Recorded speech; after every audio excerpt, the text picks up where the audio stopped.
The economy may be heading for a downturn, but there's a lot that you can do about it. In this video, I'm going to go over how the economy is shaping up, the signs pointing to and away from a recession, and the things you should be doing to prepare. Let's get started. Okay, so according to one of the most respected names in finance, Jamie Dimon, who is the CEO of JP Morgan Chase, an economic hurricane is imminently barreling our way. In his words, we just don't know if it's going to be a minor one or a superstorm Sandy. You better brace yourself. Now, what's leading us this direction? There are a lot of factors at play. Inflation continues to rise rapidly, up 8.3% year over year in the most recent reporting, which is the highest it's been in 40 years. Then there's the national average for gas prices that is fast approaching $5 or more a gallon and is already well above $6 a gallon in some states. For example, yours truly, California. The supply chain continues to remain in a crippled state with semiconductors, car parts, even baby formula in high demand and short supply. The Fed is employing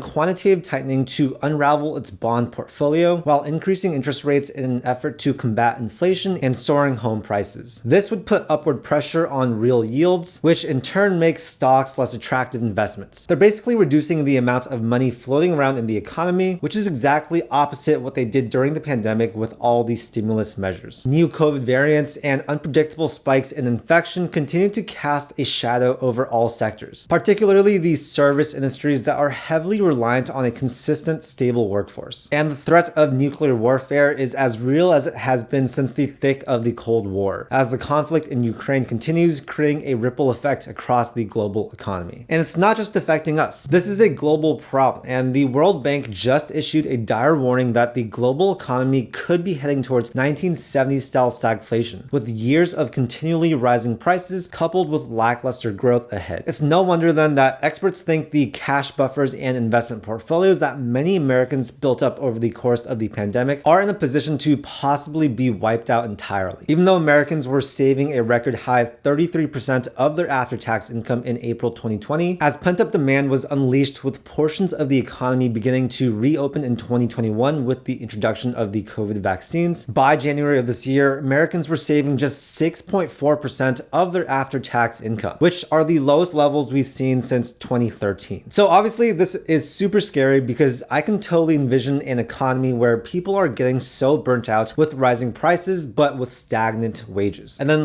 what do you do? Because your savings are being chipped away from all these things that are costing more money. Maybe you start cashing out your investments, your 401k, or anything else that you have equity in. Because if you don't do that, then you won't have money to live anymore. And if you have a mass selling of investments, then that will put downward pressure on the markets as well. It's a recipe for disaster, and we're all witnessing it happen right now. In a New York Times survey, only 16% of the public reported having more in savings today than they did during the pandemic. And a virtual majority, 50%, said they had less. Those numbers get even more dire for low-income households, where 9% said that they had more now than their pre-pandemic levels, and a whopping 64% said that they now have less. And it's quickly getting worse. Simply put, the daily cost of living is increasing exponentially faster than what someone can find by keeping their money on the sidelines, with the national average savings account interest rate still stalled at a paltry 0.07% according to Bankrate. And even the best savings account interest rates through online banks like Discover and Ally are struggling to get back to 1%, which, as you guys probably remember, was the norm not too long ago. When crashes like this happen, it always affects low-income households disproportionately, and you're right, it's not fair. Same with inflation, since low-income individuals are way less likely to have assets that grow with inflation. The fact that savings rates have really faded, as we previously explored, is really scary. More people live paycheck to paycheck than we realize, and if you think about it, minor shifts can have devastating consequences. When you're a paycheck away from not being able to afford living, then what if something happens that is out of your control? It shifts you from being just okay to not okay, and that can create a big ripple. So in one of the most uncertain periods of our lifetimes, what can you do to avoid being completely wiped out? Well, first, let's remember that history is doomed to repeat itself, and this is not the first time we've seen conditions like this. There's some really real resemblance between our current situation and Japan in the late 1980s, a period coming off incredible economic vitality that ultimately led to what was known as the lost decade to those who lived through it. Throughout the 80s, Japan's economy was outperforming just about every other industrialized nation on Earth, including the United States. Japanese GDP was growing at 3.89% annually compared to 3.07 7% in the US. Unemployment was at a low level, hovering around 5%, and housing prices were flat out exploding. The Bank of Japan, the country's central bank, grew concerned by rising inflation and the continual climb of property and asset values. So in an effort to sort of mitigate the sharp escalation, the Bank of Japan pulled back the country's money supply, which depressed equities. But even as those equity prices sank, real estate prices continued to grow in value. And the central bank, undeterred, pushed interest rates even higher. This move did eventually slow down the rise in property values, but it also sent the Japanese economy into a freefall. A simultaneous credit crunch and liquidity trap were born, with lending activity grinding to a halt and people deciding to sit on whatever money they had, having no confidence that the market would provide reasonable yields. Now, does that sound familiar? It should, because there's no doubt that it's eerily similar to the environment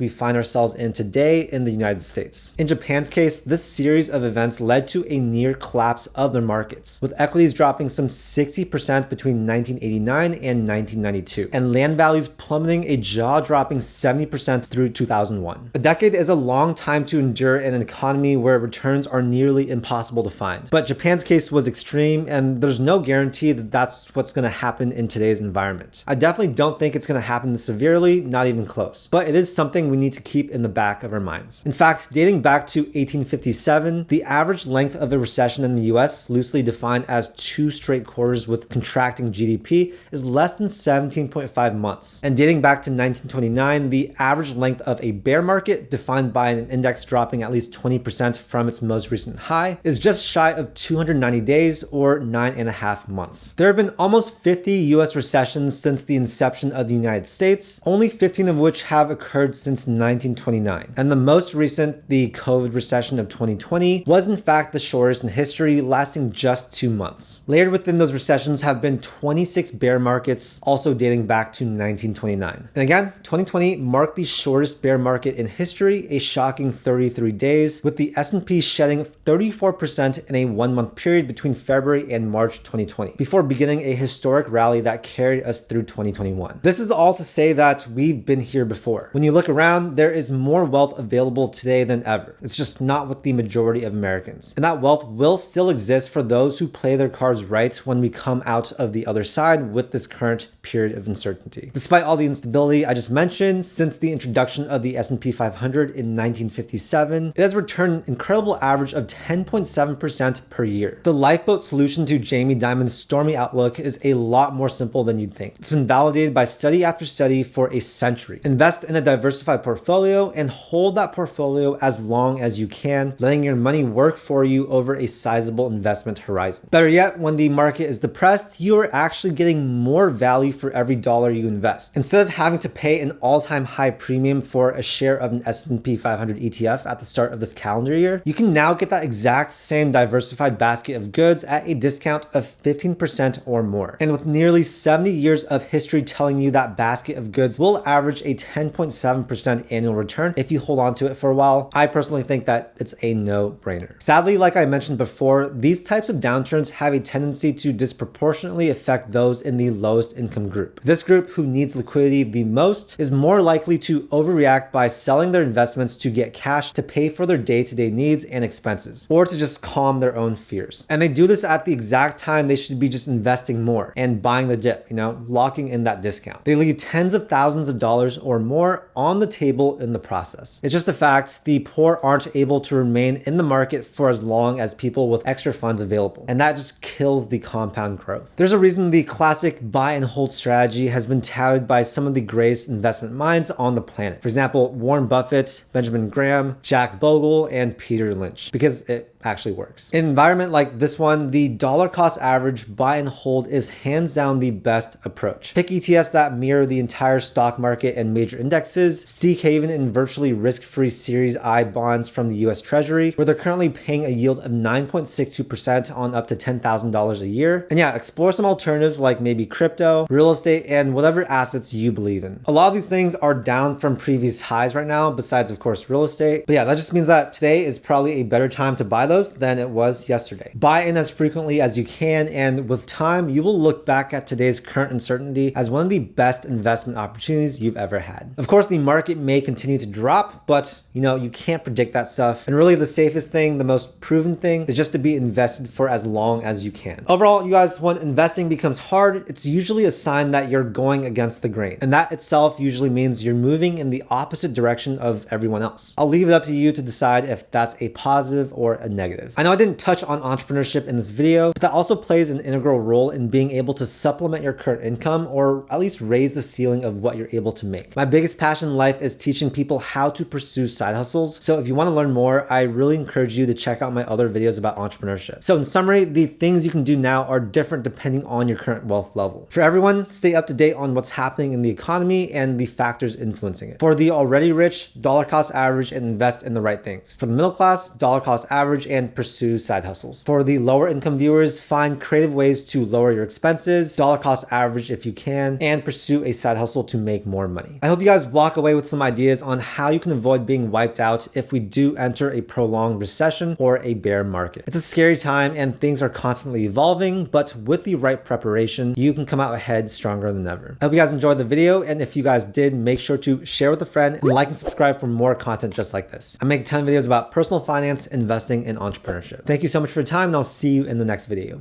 Peace.